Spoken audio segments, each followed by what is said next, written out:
ایک بزرگ جن کا نام کتابوں میں مسلم بن عامر آتا ہے، ایک مرتبہ آپ کے ذہن میں خیال آیا کہ میں قبرستان جا کر قبر کھودنے والے سے قبروں کے حالات کے بارے میں معلومات حاصل کرتا ہوں۔ آپ اپنے شہر کے قبرستان پہنچے، وہاں جا کر آپ نے گورکن سے ملاقات کی، آپ نے اس سے سلام کیا اور آپ نے فرمایا کہ بابا، آپ نے زندگی بھر صرف لوگوں کی قبریں ہی کھودی ہیں یا کوئی اور بھی کام کیا ہے؟ وہ قبر کھودنے والا بہت ہی زیادہ بوڑھا اور کمزور تھا۔ اس نے کہا کہ میں نے زندگی بھر سوائے قبریں کھودنے کے دوسرا کوئی کام نہیں کیا۔ دراصل میرے باپ دادا پردادا سب کے سب قبر کھودنے کا کام کرتے تھے، اس لیے بچپن سے میں ان کے ساتھ اس کام میں لگ گیا اور میں نے کوئی پڑھائی لکھائی نہیں کی، اس لیے میں زندگی بھر صرف لوگوں کی قبریں ہی کھودتا رہا۔ آپ نے فرمایا کہ بابا، آپ نے زندگی بھر لوگوں کے لیے قبریں کھودی ہیں، کیا کبھی آپ نے کوئی ایسا واقعہ دیکھا جس نے آپ کو حیرت میں ڈال دیا ہو؟ وہ قبر کھودنے والا کہتا ہے، ہاں، میرے ساتھ زندگی میں ایک واقعہ ایسا پیش آیا جس کو گزرے تو کئی سال ہو چکے ہیں، لیکن ایسا محسوس ہوتا ہے جیسے ابھی کل ہی کی بات ہے۔ وہ واقعہ پوری طرح سے میرے ذہن میں تر و تازہ ہے۔ جناب مسلم بن عامر کہنے لگے، بابا، وہ واقعہ آپ مجھے ضرور بتلائیں۔ وہ قبر کھودنے والا کہنے لگا کہ دراصل بات ایسی ہے کہ میری یہ عادت ہے، میں میت کے آنے کا انتظار نہیں کرتا، بلکہ روزانہ نماز فجر کے بعد میں قبر کھودنا شروع کر دیتا ہوں اور میں دوپہر تک 3-4 قبریں تیار کر لیتا ہوں، اور جب بھی کوئی جنازہ آتا ہے میں ان سے پیسہ لے کر قبر ان کے حوالے کر دیتا ہوں۔ اپنی عادت کے مطابق ایک دن نماز فجر کے بعد میں نے قبر کھودنا شروع کیا۔ میں نے بہت جلد 2 قبریں تیار کر لی۔ سورج پوری طرح سے نکل چکا تھا اور مجھے گرمی محسوس ہونے لگی۔ اس کے بعد میں نے تیسری قبر کو جب کھودنا شروع کیا تو میں نے یہ دیکھا کہ جیسے جیسے قبر گہری ہوتی چلی جا رہی تھی، ویسے ویسے گرمی کی شدت بھی بڑھتی چلی جا رہی تھی۔ باہر سے سورج کی تپش تھی اور قبر کے اندر یوں محسوس ہوتا جیسے آگ جل رہی ہو۔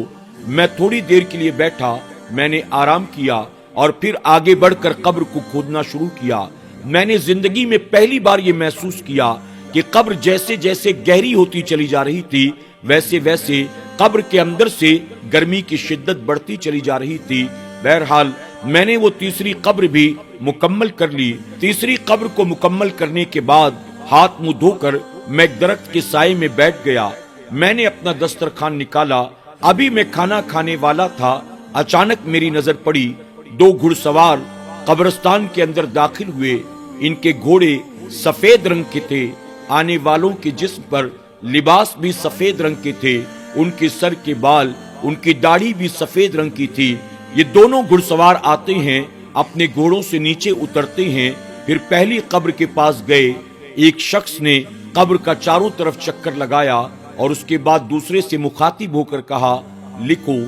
دوسرے نے پوچھا، کیا لکھوں؟ تو پہلے نے کہا، اس قبر کو 10 گز لمبی 10 گز چوڑی لکھ دو۔ اس دوسرے لکھنے والے نے لکھ دیا۔ اس کے بعد وہ دونوں دوسری قبر کے پاس جاتے ہیں، پھر پہلے شخص نے اس دوسری قبر کا چکر لگایا اور لگانے کے بعد کہا، لکھو۔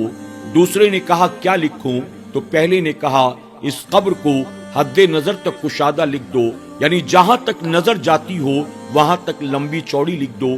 اس دوسرے نے لکھ دیا۔ پھر وہ دونوں تیسری قبر کے پاس جاتے ہیں اور پھر پہلے شخص نے تیسری قبر کا چکر لگایا اور پھر دوسرے سے مخاطب ہو کر کہا، لکھو۔ دوسرے شخص نے پوچھا، کیا لکھوں؟ تو پہلے شخص نے اپنے انگوٹھے اور شہادت کی انگلی کا اشارہ کرتے ہوئے یوں کہا، اس قبر کو اتنی مختصر لکھ دو، یعنی اس قبر کو قریب کر دو۔ اللہ اکبر۔ اس دوسرے شخص نے یہ لکھا اور اس کے بعد وہ دونوں پلٹے، اپنے گھوڑے پر سوار ہوئے اور سوار ہونے کے بعد آسمان کی طرف روانہ ہو گئے۔ وہ قبر کھودنے والا کہتا ہے کہ کچھ دیر کے بعد وہ دونوں میری نظروں سے اوجھل ہو گئے۔ میں بیٹھا درخت کے نیچے انتظار کر رہا تھا کہ بھلا اب دیکھتے ہیں کہ کون سا جنازہ آتا ہے۔ کچھ دیر کے بعد قبرستان میں ایک جنازہ آتا ہے۔ اس میت کو دیکھ کر میں حیران تھا۔ اس میں جنازے کے علاوہ کاندھا دینے والے 6-7 آدمیوں کے علاوہ کوئی اور نہیں تھا۔ ان لوگوں نے پہلی قبر کا مجھ سے سودا کیا، میت کو قبر میں دفن کیا۔ جب وہ جانے لگے تو میں نے ایک شخص سے پوچھا یہ مرنے والا کون تھا جس کے جنازے میں صرف چند لوگوں کے سوا کوئی اور نہیں آیا؟ ان لوگوں نے کہا یہ ہمارے گاؤں کا بہت نیک انسان تھا، بہت غریب تھا لیکن نمازی تھا۔ اس نے کبھی کسی سے لڑائی جھگڑے نہیں کیے، کبھی کسی کا دل نہیں دکھایا، اور آپ تو جانتے ہیں غریب کے جنازے میں بھلا کون آتا ہے؟ لوگ تو امیروں کے جنازے میں شریک ہوتے ہیں۔ اور اس غریب کی غربت کا عالم یہ تھا کہ اس کے پاس تو کفن کے پیسے بھی نہیں تھے۔ ہم سب نے آپس میں مل کر اس کی خاطر کفن دفن کا انتظام کیا ہے۔ وہ قبر کھودنے والا کہتا ہے جب مجھے یہ پتا چلا تو میں نے قبر کے پیسے انہیں واپس کر دیے اور کہا میں اس نیک غریب انسان کی قبر کا کوئی پیسہ نہیں لیتا، اس نیکی میں مجھے بھی شریک کر لو۔ اس کے بعد وہ قبر کھودنے والا کہتا ہے وہ لوگ چلے گئے۔ اب دوسرا جنازہ کچھ دیر کے بعد آیا۔ میں اسے دیکھ کر اور حیران تھا کہ اس جنازے میں سوائے 4 کاندھا دینے والوں کے 5واں کوئی بھی نہیں تھا۔ ان لوگوں نے مجھ سے دوسری قبر کا سودا کیا، میت کو قبر میں دفن کیا۔ جب وہ جانے لگے تو میں نے ان سے پوچھا یہ مرنے والا بھلا کون تھا جس کے جنازے میں سوائے 4 لوگوں کے 5واں کوئی نہیں آیا؟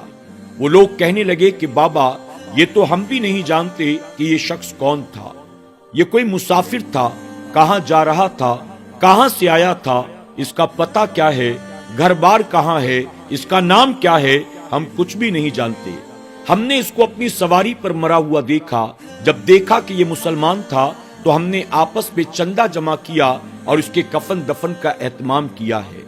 قبر کھودنے والا کہتا ہے کہ جب میں نے یہ سنا میں نے اس کی قبر کے پیسے واپس کیے اور کہا میں اس مسافر کی قبر کا کوئی پیسہ نہیں لیتا، اس نیکی کے کام میں مجھے بھی شریک کر لو۔ وہ لوگ پیسہ لے کر ابھی گئے تھے، اچانک میری نظر پڑی تیسرا جنازہ بھی قبرستان کی طرف چلا آتا تھا۔ سینکڑوں ہزاروں کی بھیڑ تھی، لوگ ایک دوسرے کو دھکا مکی کر رہے تھے۔ ایک آدمی جنازے کو کاندھا دیتا، ابھی چند قدم چل بھی نہیں پاتا تھا کہ دوسرا شخص لپک کر جنازے کو کاندھا دیتا، یہاں تک کہ وہ قبرستان میں داخل ہوئے۔ تیسری قبر کا انہوں نے مجھ سے سودا کیا، میں نے قبر کے پیسے لیے اور قبر ان کے حوالے کی۔ وہ لوگ میت کی تدفین میں لگ گئے۔ یہ جنازہ ایک عورت کا تھا، اس میت کے ساتھ ایک بوڑھا آیا تھا۔ میں نے جا کر اسے سلام کیا اور میں نے اس سے پوچھا بابا یہ جنازہ کس کا ہے؟ اس نے کہا یہ ہمارے گاؤں کے زمیندار کی بیوی کا جنازہ ہے۔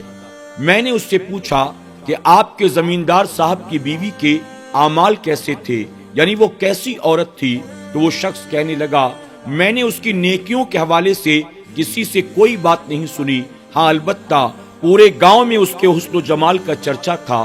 زمیندار صاحب بھی اس بات پر بہت رش کرتے تھے کہ پورے گاؤں میں میری بیوی سے زیادہ خوبصورت کوئی عورت نہیں ہے، اور ان کی بیوی کو بھی اپنے حسن و جمال پر بڑا ناز تھا۔ جب وہ گھر سے نکلتی تھی تو سج سنور کر نکلتی تھی، جب بھی نکلتی اپنے چہرے کو کھول کر، زلفوں کو بکھیر کر، بجنے والے زیور پہن کر زمین پر پیر پٹک پٹک کر چلتی تھی۔ جب وہ سج سنور کر گاؤں کے گلی کوچوں سے گزرا کرتی تھی تو اسے دیکھنے کے لیے لوگوں کا تانتا لگ جاتا تھا، اور نہ اس بات پر زمیندار صاحب ناراض ہوتے تھے اور نہ ان کی بیوی کو یہ بات بری معلوم دیتی تھی۔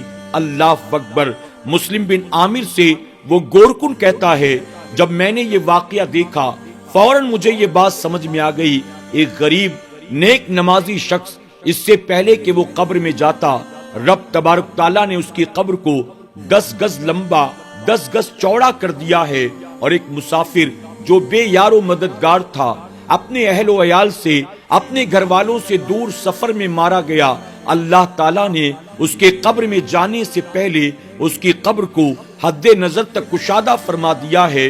اور وہ عورت جو زمیندار کی بیوی تھی، جو بہت زیادہ حسین و جمیل تھی، جس کے جنازے میں پورا شہر امڑ پڑا تھا، جب وہ قبر میں آئی، اس کے قبر میں آنے سے پہلے اللہ تبارک تعالیٰ نے اس کی قبر کو اتنا تنگ کر دیا تھا، اتنا تنگ کر دیا تھا، اور قبر کے اندر پہلے سے آگ جلا دی گئی تھی۔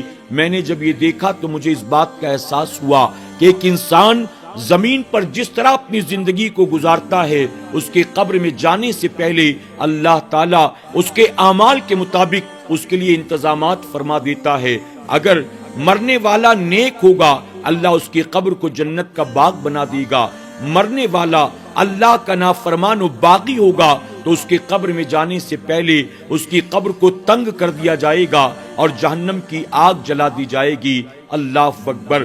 ناظرین اکرام، ایسے واقعات سے ہمیں اور آپ کو بھی سبق حاصل کرنا چاہیے۔ اگر ہم آخرت کے عذاب سے، قبر کی سختیوں سے، قبر کے کیڑے مکوڑوں سے، قبر کی ہولناکیوں سے اپنے آپ کو بچانا چاہتے ہیں تو اپنے اعمال کو درست کرنے کی کوشش کریں۔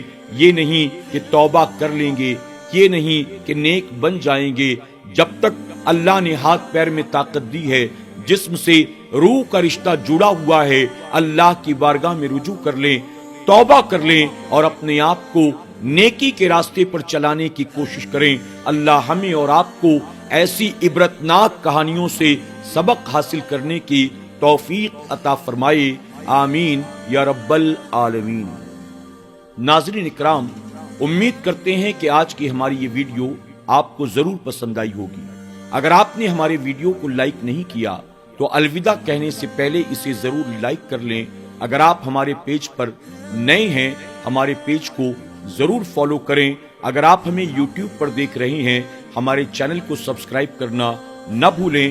کمنٹ باکس میں جا کر آج کی ویڈیو کے بارے میں آپ کی کیا رائے ہے یہ بھی ضرور لکھیں، اور ان ویڈیوز کو اپنے دوست احباب کے ساتھ شیئر کر کے نیکی کی دعوت کو عام کرنے میں ہمارا ساتھ دیں۔ اللہ سب پر اپنا خاص فضل و کرم فرمائے۔ اللہ حافظ۔